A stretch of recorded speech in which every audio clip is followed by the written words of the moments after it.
তোমরা দুজন আমাকে এটা জানার পরেও বিয়ে করতে চাইবে যে আমার বাবা একজন মুচি, আর উনি এই গাছের নিচে বসেই জুতো সেলাই করে, জুতো পালিশ করে।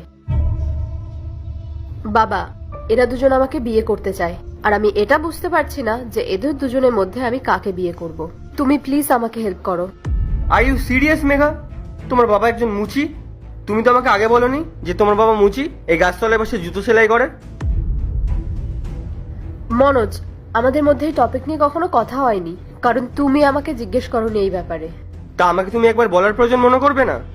তোমার বিহেভিয়ার, তোমার ড্রেসিং স্টাইল, তোমার কথাবার্তা তো শুনে মনে হয়েছিল তুমি একটা বড়লোক ফ্যামিলি থেকে বিলং করো, কিন্তু তোমার বাবা যে এই কাজ করে সেটা আমি ভাবতে পারিনি।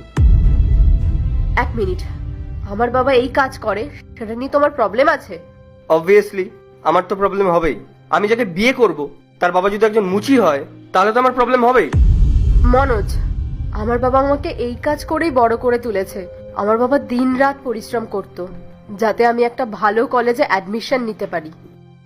মনোজ, যেখানে আমার কোনো প্রবলেম হচ্ছে না আমার বাবার এই কাজ নিয়ে, সেখানে তোমার এত কেন প্রবলেম হচ্ছে? ও, তোমার এটা ভেবে লজ্জা লাগছে যে তোমার উডবি ওয়াইফের বাবা একজন মুচি? হ্যাঁ হচ্ছে। আমি যে সোসাইটিতে থাকি সেখানে সবাই বড় লোক, এরকম ছোটখাটো কাজ করা কোনো ফ্যামিলি থাকে না। আর তুমি জানো যে কলেজে আমি পড়তাম সেই কলেজে আমার একটা স্ট্যান্ডার্ড আছে, আর সেই স্ট্যান্ডার্ড আমি মেনটেন করে চলি। কাল যখন তোমাকে বিয়ে করব তখন সবাইকে আমি কি বলবো? আমার ওয়াইফের বাবা একজন মুচি যে রাস্তাঘাটে জুতো সেলাই করে? চুপ করো মনোজ, তোমার কোনো অধিকার নেই আমার বাবার সামনে দাঁড়িয়ে আমার বাবাকে এত অপমান করার। যাই বলি না কেন, তুমি আমাকে এতদিন এটা কেন বলনি যে তোমার বাবা একজন মুচি? কি হচ্ছে ভাই? এইভাবে বলছে কেন? আরে বাবা হয় ওর, একটু তো সম্মান দিয়ে কথা বলো। আচ্ছা মনোজ, আমাকে তুমি একটা কথা বলো তো, তোমার হিসেবে এটা ছোট কাজ, তাহলে ঠিক কোন কাজটা তোমার হিসেবে বড়? তুমি আমাকে একটা কথা বলো যে তোমার বাবা কি করে।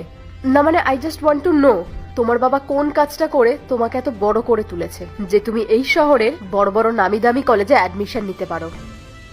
ফর ইউর কাইন্ড ইনফরমেশন, আমার বাবা হচ্ছে একজন বড় বিজনেসম্যান, আর এই শহরে না আমার বাবার অনেক নাম ডাক আছে।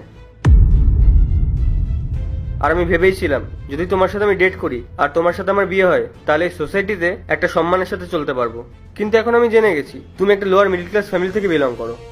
তাহলে তোমাকে এবার সত্যি কথাটা বলে দিই, শোনো, তোমার এই টাকা পয়সা দেখে না আমি তোমাকে ভালোবেসেছিলাম। আমি ভেবেছিলাম তুমি একজন বড় বিজনেসম্যানের মেয়ে, তুমি অনেক রিচ ফ্যামিলি থেকে বিলং করো, আর তোমার অনেক টাকা পয়সাও আছে, আর সেই কারণে আমি তোমাকে ডেট করেছিলাম। আর সত্যি কথা বলতে তোমার